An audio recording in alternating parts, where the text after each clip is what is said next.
یوم ولادت تو اس وقت تھا جب نبی کریم علیہ السلام تشریف فرما ہوئے، دنیا میں جلوہ گر ہوئے، تو بس اسی سال خوشی ہونی چاہیے تھی. ہر سال، اب اس سال بھی 12 ربیع الاول آئے گی تو خوشیاں منائیں گے، اگلے سال آئے گی، اس سے اگلے سال آئے گی، تو یہ ہر سال کا کیا معاملہ ہے؟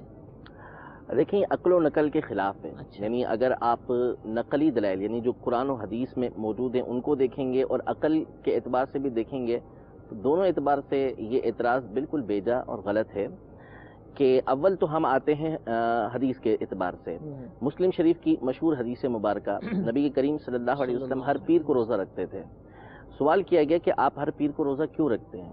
آپ نے وجہ بیان کی کہ فیہ ولدت، اسی دن میں پیدا ہوا، وفیہ انزل علیہ، اور یہی دن تھا کہ جس میں مجھ پر وحی یعنی پہلی وحی مجھ پر نازل ہوئی.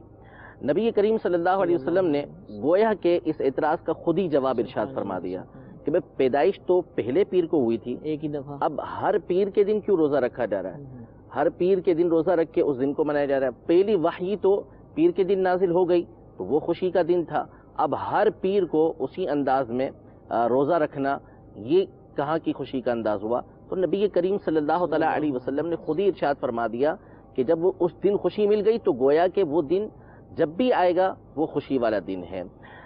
قرآن پاک میں اللہ تبارک و تعالیٰ نے سورۃ القدر کی فضیلت بیان فرمائی کہ انا انزلناہ فی لیلۃ القدر، اس قرآن کو ہم نے لیلۃ القدر کے اندر نازل فرمایا. تم کیا جانو کہ لیلۃ القدر کیا ہے؟ لیلۃ القدر خیر من الف شہر، کہ لیلۃ القدر جو ہے وہ 1000 مہینوں سے افضل ہے.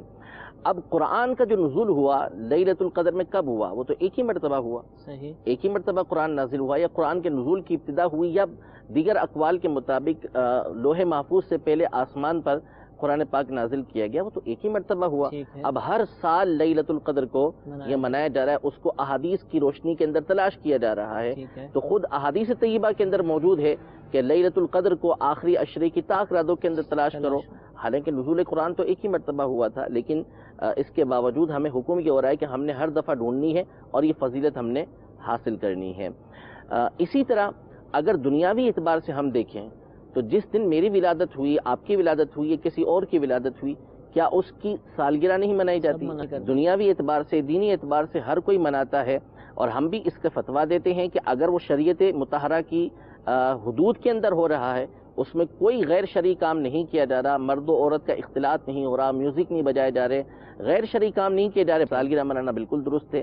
تو حقیقتاً نبی کریم صلی اللہ تعالیٰ علیہ وسلم کا دن جو منایا جا رہا ہے اس میں تعظیم والے الفاظ استعمال کیے جا رہے ہیں، جشن ولادت کے، یوم ولادت کے، ایک تعظیم کا انداز اختیار کیا جا رہا ہے.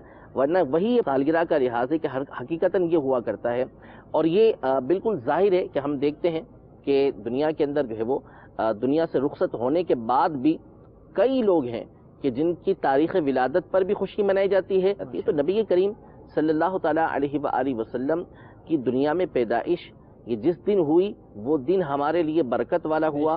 اب ہونا یہ چاہیے کہ ہر پیر کو ہم خوشی منائیں اور ہم روزہ رکھیں، ہر پیر کو روزہ رکھیں. اور چونکہ ظاہر سی بات ہے کہ ہر پیر عظمت والا ہے، ہر پیر برکت والا ہے، لیکن چونکہ ایک طریقہ کار ہوتا ہے کہ جس دن ولادت ہوئی ہے، جس تاریخ کو ولادت ہوئی ہے، وہ ایک خاص اہمیت رکھتی ہے، تو اس دن خاص طور پہ اہتمام کیا جاتا ہے. قرآن پاک ہر مہینے پڑھا جاتا ہے، ہر دن پڑھا جاتا ہے، اس کا حکم ہے پڑھنے کا. لیکن جب رمضان کا مہینہ آتا ہے کہ جس میں قرآن پاک کا نزول ہوا ہے تو اس میں خاص طور پہ قرآن پاک پڑھنے کا یہ اہتمام کیا جاتا ہے. لہذا ہر پیر کو خوشی منانا، ہر ربیع الاول کو خوشی منانا یہ بالکل جائز ہے. جیسا کہ عیسیٰ علیہ نبینا علیہ السلام نے اللہ کی بارگاہ میں یہ عرض کی کہ ربنا انزل علینا مائدۃ من السماء، کہ اے ہمارے رب ہم پر آسمان سے مائدہ نازل فرما، دسترخوان نازل فرما، تکون لنا عیدا لاولینا وآخرینا وآیۃ منک، کہ وہ ہمارے پہلوں کے لیے اور ہمارے آنے والوں کے لیے عید ہو جائے اور تیری طرف سے نشانی ہو جائے.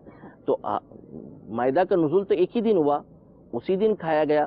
تو آنے والوں کے لیے کس طرح کی عید؟ وہ اس طرح کی عید کہ ان کے آباء و اجداد کے اوپر اللہ کی نعمت ہوئی، اللہ تبارک و تعالی نے ان کے آباء و اجداد کو معجزہ دکھایا، عیسیٰ علیہ السلام کا معجزہ دکھایا، نعمت کی، تو اس لیے آنے والوں کے لیے بھی وہ عید ہو گئی. تو اسی طرح نبی کریم صلی اللہ تعالیٰ علیہ وآلہ وسلم کی ولادت اگرچہ کہ ظاہر ایک ہی دن ہوئی ہے، لیکن ہر سال جو ہے وہ ہمارے لیے خوشی کا دن یہ بنتا چلا جاتا ہے. اور بھی قرآن و حدیث کے اندر غور کرتے چلے جائیں گے تو اس کی مثالیں ملتی چلی جائیں گی.